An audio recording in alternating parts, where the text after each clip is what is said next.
18ஆம் படி தாண்டி பகவானை உரை வேண்டி கற்பூர ஜோதிதனை கண்டோம் ஐயா. நாங்கள் கற்பூர ஜோதிதனை கண்டோம் ஐயா. மகர ஜோதியை கண்டு மனமான சரணம் போட்டு மகர ஜோதியை கண்டு மனமான சரணம் போட்டு மணிகண்டா உன் பெருமை அறிந்தோம் ஐயா.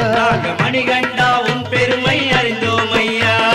சாமியே சரணம் ஐயப்பா சரணம் சுவாமியே சரணம்